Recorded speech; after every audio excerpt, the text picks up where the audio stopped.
Hello, everybody, and welcome back to Preferred Selection Talks About Magic. We are here in episode 4 to bring the topic of EDH and budget mana bases to the table, and cover some stuff that we kind of glanced over in the last episode. And today we have a special guest. We have a formerly local member of my Magic Play group and a good friend of mine, Tyler. Would you like to introduce yourself? Thanks for having me, Jack. You are welcome. All right, so Tyler, let's say I've kind of created this hypothetical player in my mind who, we were fortunate. We started playing Magic when, at least I did started playing EDH when Zendikar fetchlands were $10, and you could catch shocklands on a dip, the Ravencarns, that's a terrible example because it was part of 2 cycles, but the Lorman cycle it was a part of, those were like $1, right? So we caught I'd say we caught a time when budget Magic for lands. You didn't buy the duels. That was the thing you saved up for was the original duels. Right, and those were essentially the most expensive cards that you were going to spend money on for your land base. Yeah, and did you feel as I felt that you could get by with shocks and fetches? Oh, absolutely, absolutely. Yeah, that's kind of where I'm coming from. So I started thinking to myself, if you got into Magic now, after the modern bubble, and kind of missed the boat on the Zendikar fetches, which I think are, you're playing 9 of those in a 3-color deck, 6 in a 2-color deck. I think they're a big staple in EDH. You're going to be shooting a little bit lower in terms of what you consider to be a budget land, what you consider to be necessary for your mana base. Right. And I guess what I'd ask you is, if you were this hypothetical person coming in, into this modern bubble, what lands do you like out there that are, still reasonable?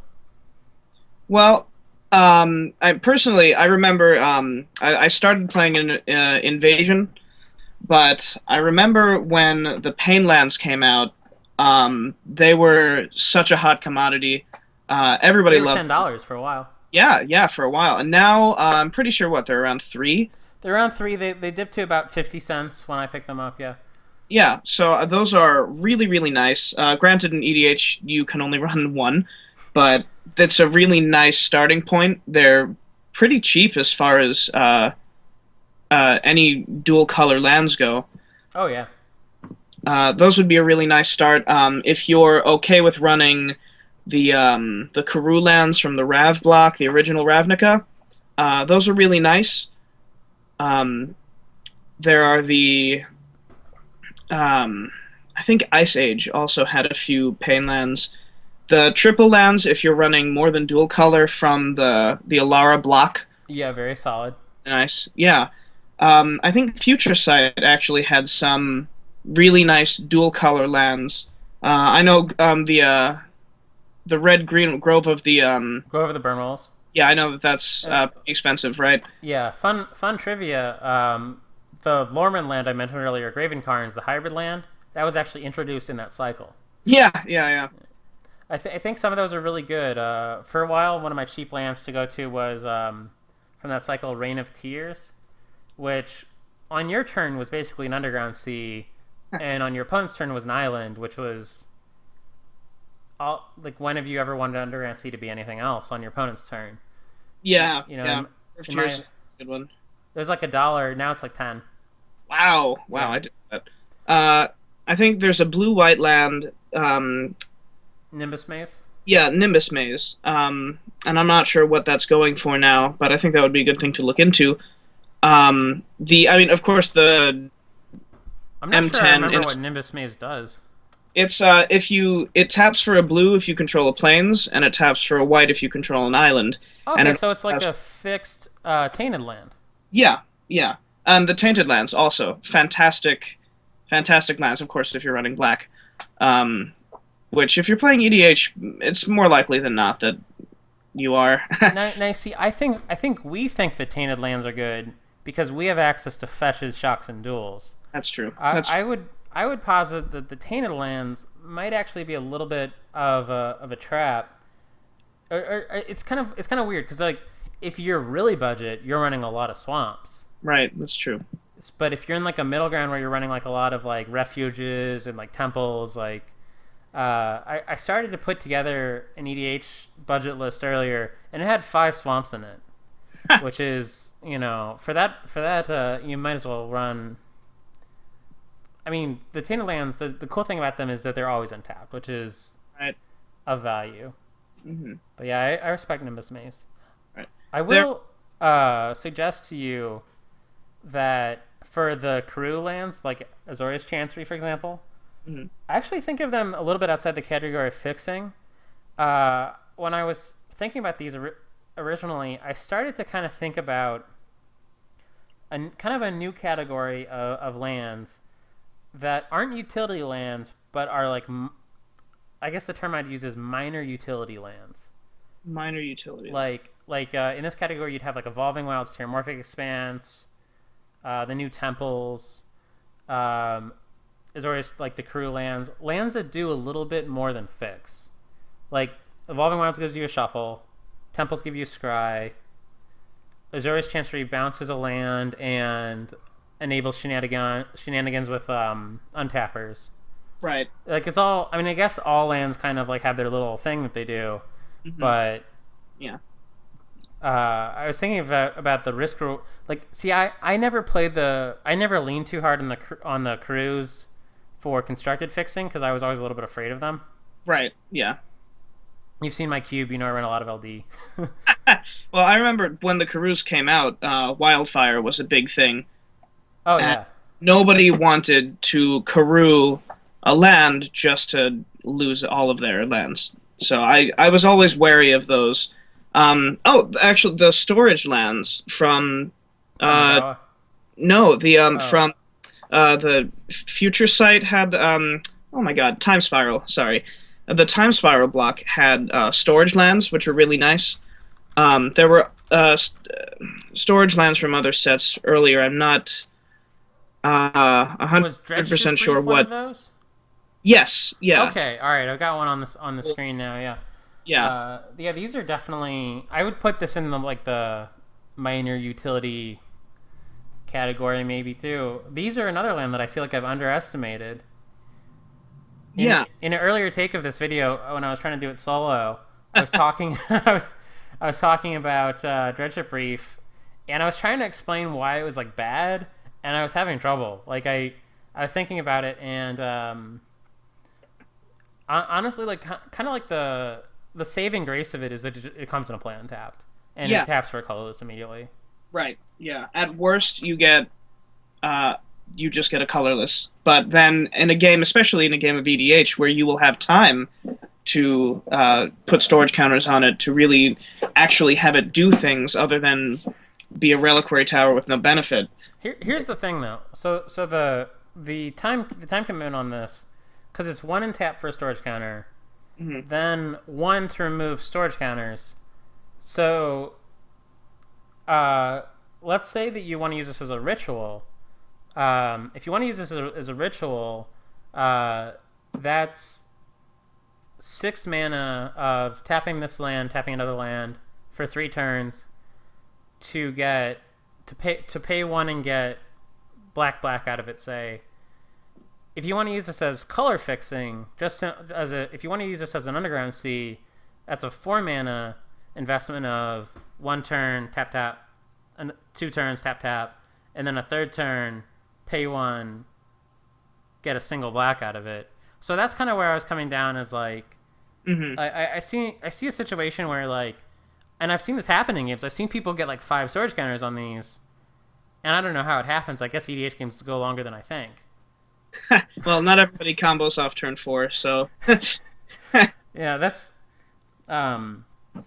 definitely, and I think that that's a good like, because not all players play the game the same, and I think that's a really good a point that the style of deck that I play a lot of combo ramp, and I really care about things like turn one elves, turn one birds, and I'm kind of like, just sort of rushing, like going through.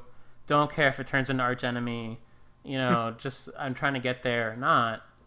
And I think that's probably the fastest.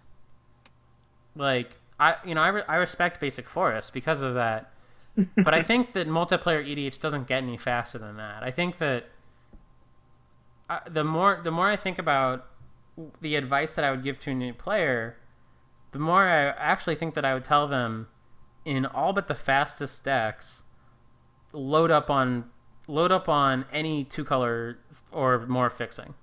Mm-hmm. Like, Absolutely. all the Vivid Lands that you can play. Like, why not? Vivids are great. For budget, the Vivids are really nice, and they already come. They're very easy to get. They've been reprinted at least in both the commanders. They get stuck in a ton of like random precons too. Like if there's like a Johnny versus Aphids deck that comes out, they'll put like a Vivid Land in like each Right. thing that comes out. And then there are the tap lands that were from Tempest and Invasion, Salt Flats, Collier Lake, Skyshroud Forest, Coastal Tower, all of those. They're duels that come into play tapped. They don't share the land types, but they're just non-basics that add two, or one of either color. Now And you are combining two different cycles. So Salt Flats and Coastal Tower, for example. Coastal Tower is basically a guild gate that's not a guild gate. right, Which, and also I guess I'm spelling it wrong, or MTGO is like, oh, there it goes. MTGO is lagging. So Coastal Tower is a guild gate that's not a guild gate. I have much respect for that. Salt Flats, I've come to the conclusion that Salt Flats is playable, but it kind of pisses me off that it exists, because it is a combination guild gate and Ice Age Pain Land. yeah, It deals damage to you, which is fine, but comes into play tapped, it deals damage to you for fixing. Like at that point, like you have to be playing 2-color white black to want that, right? yeah, Like, because if you're budget Zer, you can do Grand Coliseum, City of Brass, the newer City of Brass. Like, you can go to town with Painlands before you get to ones that are like this bad. What is the new City of Brass called? The new Mana Confluence, I think. Yeah, okay, yeah. Showing my hand that I haven't been following Journey to Nyx too carefully. Yeah. Yeah, and that's kind of Salt Flats. I was like in an earlier take, because I've done like 30 earlier takes. I was trashing Salt Flats, but I have to admit that the fact that it's an enemy cycle, there's so few enemy cycles that I think you're just stuck with it if you're enemy 2 colors and budget. Right. And as far as budget goes, it's very you're going to have to kind of bite the bullet. Yeah. As far as, a lot of your things will come to play tapped. I'm not sure how much the Manlands from Worldwake cost, but those are pretty good. Those are good. Those are really nice. Some are better than others, for sure, but yeah, they're pretty solid. Right. And I don't think any of them are expensive. No, I don't think so either. I'd need to do some research, which probably wouldn't take a lot of time, but right. I would guess that they're still all like $3 to $5. Mm-hmm. The Zendikar, Refuges. Right, all the refuges, those are nice. And of course the M10 Innistrad lands that check to see if you control one of the basic land types, those are fantastic. How do you feel about their counterparts, the Scars Fastlands? In EDH, I know that you like them, but in EDH, I just feel like they're just not as good. I guess for a budget, go ahead. Sure, if you're playing Salt Flats, like, you might as well. yeah, I agree. See, I feel like they slightly... Here is my defense of them, and that is, I would say turns 1 through 3, they come into play untapped and really shine. Turns 4, 5, and 6, they embarrass you a little bit. Turns beyond that, you're getting to the point where you don't care about, drawing a land that doesn't do anything, or. So I feel like, why I like them about equal to the M lands is that if I have a hand that's like M land and something else, I can't play a turn 1 spell. Maybe I can't land that. And often when I play a turn 1 birds, it's a terrible idea because someone's gonna wrath and there's 6 people still alive. But I like doing it. So in fact, maybe I should build one of these like Salt Flats mana bases. It might put the brakes on and keep me alive for a while. Well, yeah. As far as other lands that you can run, the Lorwyn block has some nice ones, especially if you're running. I know that some playgroups like to have a tribal theme. The comes into play tapped unless you reveal a certain creature type from your hand. Those guys, yeah. Those are nice, especially on a budget. I know that those definitely don't go for a lot of money, if any. Most of them don't. I think, what is the fairy one? Secluded Glen? Yeah, Secluded Glen. $10. Oh, well, okay. So, barring that one, I would definitely go for... I mean, I know that Murmuring Bosk is a little pricey, but it's... I think it's one of the better lands out there. It's a forest that's also a black-white pain land. Yeah, doesn't it come to play tap, though? Or it does. Yeah. But I love anything that I can Nature's Lore for that True. is also a pain land. It's just fantastic. I can respect that. I mean, yeah. I think like I look at Murmuring Bosk and I think cool. I think it's got a ton of cool factor, but I think like I might rather draw like a Vivid Creek. But I mean, it's solid, yeah. Yeah. Honestly, if you're drawing Vivid Creeks all day, you're not doing too bad in EDH. That's very true. The Cold Snap had 5 comes into play tapped snowlands that are all for allied colors. I just straight up don't believe you. I'm kidding. I believe you, but I don't actually. I don't think those are on my radar at all. Yeah, they're really nice. Yeah, they're really nice. Huh. Yeah. At first, when you brought up Lorwyn, I thought you were going to bring up the like Mystic Gate Mat Cycle and. That's fantastic, but I imagine they're pricey. Yeah, they're like I think they hover around like $20 average. Mm-hmm. Those used to be. I remember when I first started giving people advice on Magic, I would be like, "Hey, go out and get this $2 land. I know $2 is a lot for a land, but you won't wait till you see what it does." Now. Now it's like, oh my god, this land is $8. Why is it only $8? Right. Which brings me to the temples. The temples are actually doing okay price wise, I think. Really? Okay. I think so, and I think that they're actually. At first, I didn't really respect them at all. I mean, that's not true. I thought they were interesting, but I never would have contemplated putting like a temple into like a tier 1 deck or something. Right. Like the green blue one is $3. Wow. Which is, those are like the checkland prices. Right. And I'm starting to appreciate the late game value of like you always the thing that makes me kind of getting excited about the temples is you always get the scry.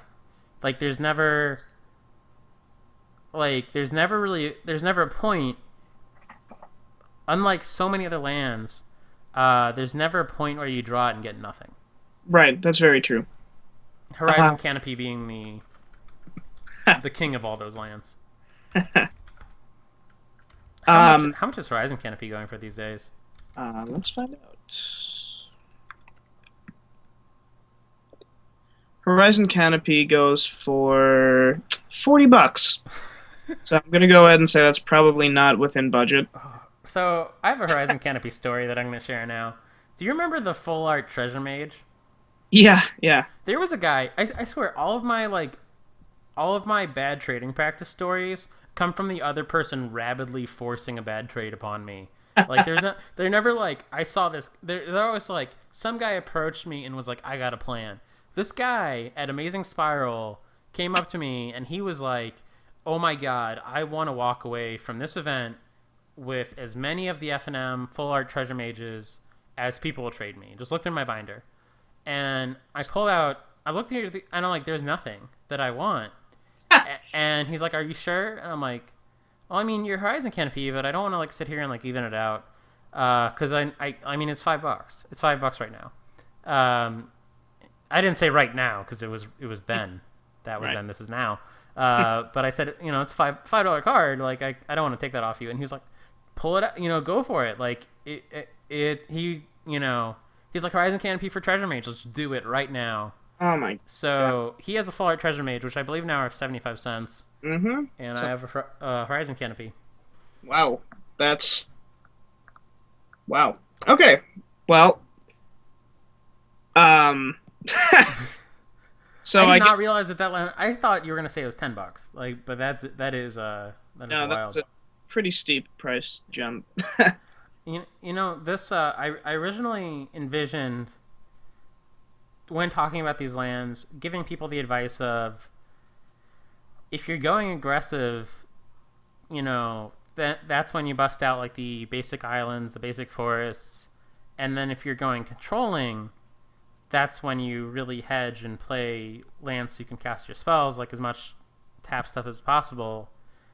But the more I talk to you and the more I mull it over, the more I feel like the budget thing to do is to just play the lands that produce colors. Yeah, I agree. I'm. I think gemstone. Nope. Gemstone Mine's a little bit of an unusual card. It's also $8, so I'm not sure if that's exactly budget. Yeah, I mean it gets played in like Vintage and Mhm. something else. For Tricolours, almost slipped my mind. The layers from the invasion cycle. Uh, they're all allied. The All Gear Slayer and so forth. yeah, Trevas, Dromar, Croesus, etc. They're all they all come into play untapped, but you need to, I think, bounce a non-layer. I think you're correct. I And remember seeing those cards as a kid and thinking that they were the riddle of the Sphinx. I was so confused by. I was like, is a layer a new card type? Like, what's going on? Right. They're really nice. I really like them. You can float one from the land and then play your lair, and now you have. You can also float one from a land before someone Armageddons. I'm not sure I'm going down this road with you on the layers. That's, You can do, like, yeah. I mean, it does fix, but and it's nice fixing, and it is. I guess it's like this seven. does not come into play tap, does it? No, no. Okay, all right. I'm getting more on board now. Yeah, I really reasonable. like the lips. I know that our friend Adam used to run them in his 3-color decks. At least when we had first started playing EDH, and I hadn't. They'd completely slipped my mind until he brought them up again. But those are really nice. As far as lands that will, I mean, I know that you were talking earlier about how the Onslaught and the Zendikar fetches are ridiculously high priced, which I agree. The panoramas from the Alara cycle, those are a pretty nice alternative to fetches. Yeah, I would say that it depends on it. If you have Shocklands, the way to go is the Mirage like Rocky Tar Pit cycle that recently made it into the cube. Mm-hmm. If you Right. remember those. Yeah. I mean the lands that I think they come into play tapped, and then you can. Yeah, they're essentially fetches. I don't know if they ping you for one. No, they don't. Yeah, Yeah. you just tap and sacrifice them, I'm and it surprised just. they made it into the cube. I mean, I rather than fetches, I think that's a nice, a nice addition. Well, They're. I mean, fetches are also in the Moto Cube, so they're both in there together. Huh. Okay. It's fetches, shocks, duels, and those, and maybe the M lands. I think it's a 720 card cube. Oh wow. I just think that they're the yeah. So you only get half the cube when you do a draft. Mm-hmm. The slightly awkward thing about them is if you don't pick up the shock or the duel that you want, a rocky tar pit is kind of a steep cost to I don't know. Right. Well, yeah. A lot of people like Jamal Usman and some other cubers, and I know we're getting off the topic of EDH a little bit, but they advocate if you have a fourth cycle of lands or a fifth cycle of lands, break cycleness and tailor it towards the decks. So maybe you have maybe red green gets like the fast land, but blue black would get the temple. You know, so you'd have like shocks, fetches, duels, and then like a constructed appropriate card for the fourth cycle, which Okay. I think is a good way to build a cube. But I mean that's definitely probably a subject for another day. Yeah. As for some other fetches that only get basics, Evolving Wilds, Terramorphic Expanse. I'm pretty sure those come in all of the Commander precons. It's Probably. extremely easy to get. Yeah, and if you have one friend that plays Magic, you know somebody who will give you a Terramorphic Expanse. Yes, definitely. I will. So I'm curious. I'd put this question to you. How much does your general influence which of these lands that you go for? You know, if you're looking at maybe you're building two budget decks. You still this hypothetical player that doesn't have the fetches. Hmm. You're getting down to your last couple of you've got your basics figured out. You've got your or at least you've got your minimum number of basics figured out, and you've got like the pain lands and stuff in already. You're getting down to like the worst like few cards in your deck. Like, what do you see? Like, is the same stuff making it into each deck, or is Well, one deck getting kind of different treatment?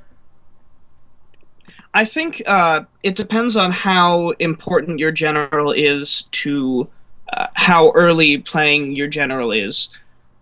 For example, if I'm playing, I don't know, if I'm playing Mimeoplasm, and I know that it's 3 color, I most likely won't be playing it turn 5 unless I have a great hand. I mean, I would say like turn five is not that far fetched. You just play your, uh, you know, if you draw 5 lands, you play the 4 tapped lands first. Right. But anyway, go on. As opposed to something that I would want to get out immediately, say Animar. I would want to get him out turn 3, maybe turn 2 if I can. Sure. So I would having lands that come into play tapped can really hurt if it's on the turn that you need them not to. Now, granted, you can budget your time where you play your tap lands first, which is definitely a better idea than not.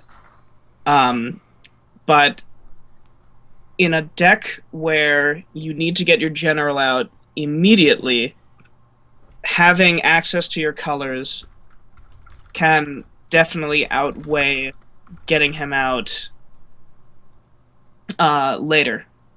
So what you're saying is, if you were building this Mimeoplasm deck, you're looking at, maybe your Darkwater Catacombs, like your Tainteds, like the things that aren't necessarily shining till later. Right. But if we're going to Animar, maybe I can talk you into trying out Copperline Gorge. Sure, yeah. Yeah, if I have no other option, then yes. I would definitely put in Copperline Gorge. Yeah. I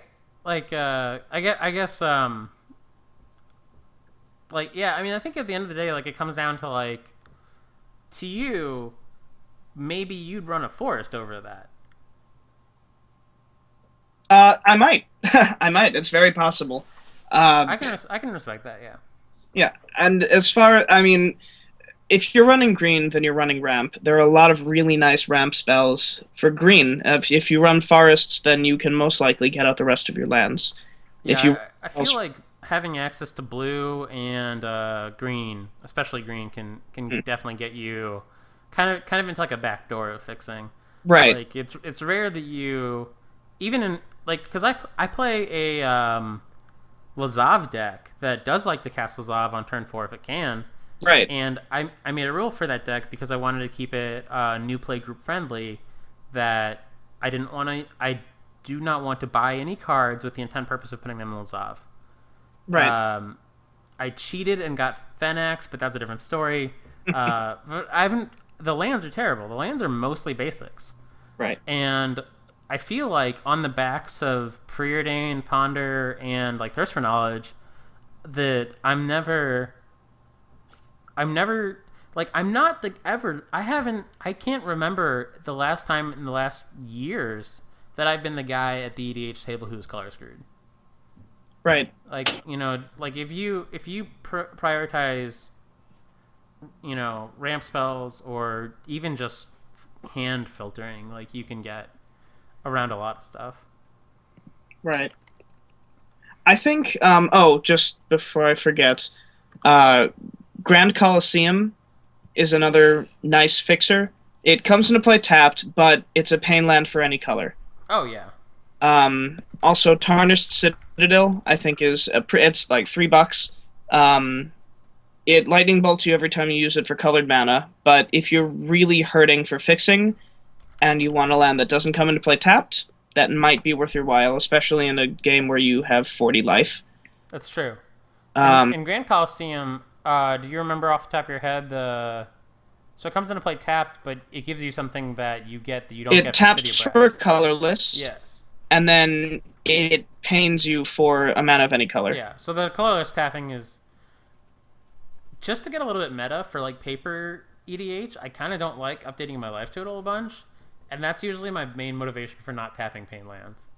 Like I don't want to write down, or hit like the calculator, so I just tap for colorless. So I like Grand Coliseum a lot. There was a Yeah, yeah, I really do like that. Yeah, so just getting those out before I forgot them. there was a very strange land I saw earlier. I would not advise people towards it, but it is interesting. I came across this. I've never seen this land before. I don't even know. I need to see all versions because I don't even know what set it's from. It is from what's the gears? Urza Saga. Uh, yes, yeah. So this land, Thran Quarry. Do you know what it does? Oh, isn't that if you don't control creatures or artifacts, just Bingo! If you don't control creatures, sacrifice it at the beginning of the end of turn. hmm Uh, which is better than upkeep, I guess, because someone can wrath and you get to untap and play things. right, right. But yeah, beginning of is it your end step or each end step? I think I think it's it's yours. this says at the beginning of the end step. I think Oh, that might be everybody's. That's yeah. actually kind of rough.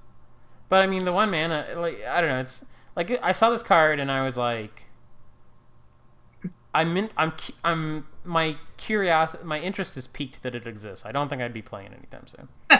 Yeah, probably not. It's $4 on Star City Games, I believe. Good to Um, know. yeah.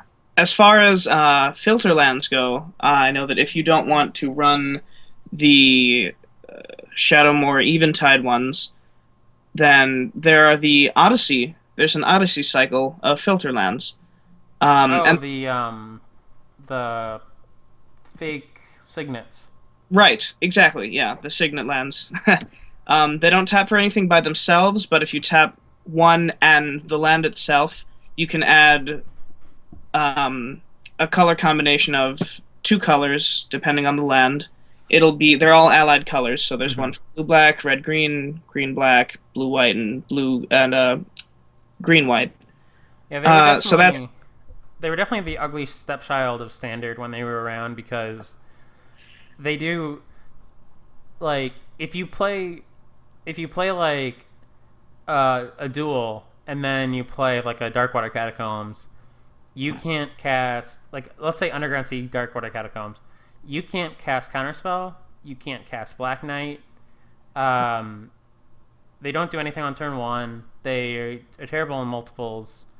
All a big deal in like 60 card constructed, but for EDH they I think they like people find ways to use signets elegantly enough. Right. Right.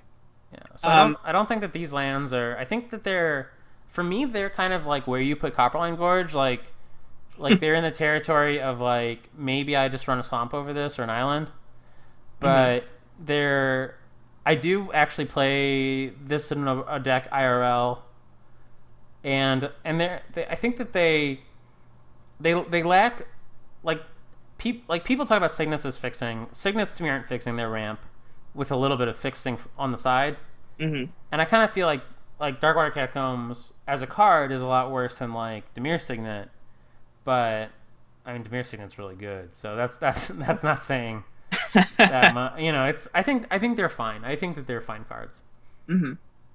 Yeah, and especially again, if you need budget and you need your land fixing, it's a nice avenue to look at. Yeah. I think I'd said the triple lands from Alara. Those are nice. There are some. Oh man, if you're really hurting for fixing. And you like, if you're really hurting for fixing, and you have no other option, there are some lands from Homelands that are there really?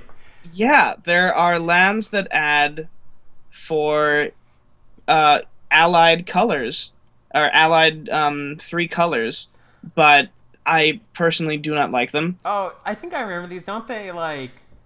They tap for colorless, and then for 1 and tap, they add for the first color. Oh, yeah, that's right. They add for the second or the third. I personally, I wouldn't run them even if you have no other way of... Yeah, I think that's a very good illustration of when you start to just play like an island. Yeah. That's a very... I was looking for something like that, but it's funny. Even on before I forget, if you viewing at home would like a pretty decent list of lands, kind of what we're talking about and what I'm using as crib notes right now, Pure MTGO has a very good list of EDH viable lands, organized nicely, that I will put in the video description. Nice. All right. So I think we've covered. I think we're getting to like kind of the dregs of like lands that exist and probably will ever exist. And Wizards, I think, is doing a good job of supporting EDH by printing things like the temples and the guild gates and getting people in. Command Tower is just super sweet. Oh yeah, it's a there's a lot of things in EDH where the Wizards puts out a lot of Magic cards where I feel like I would have eventually thought of this, or I would have done this better. Command Tower is the exception. It's like, this is a stroke of genius. Like, I would have never... like, it's so elegant. Like, it's legal in Legacy, but it's, like, harmless. It is so harmless. Right. Like, it does nothing. Right, exactly. And it's $1.45, apparently, something like that. 50. If you're unscrupulous and looking for the secret solution to, like, building on a budget, 8 Command Towers. Just go for it. Like, if someone notices you, tell them you shuffled a bunch of precons together and just roll with it. Don't do that. Don't do that at home. But, all right. Well, I think this has been a productive session. I think so. And Tyler, you're welcome to come on the show anytime you like. Oh, I'd love to. Thanks for having me. All right. Well, we'll wrap it up here. If you liked the video, like the video, and thank you for watching.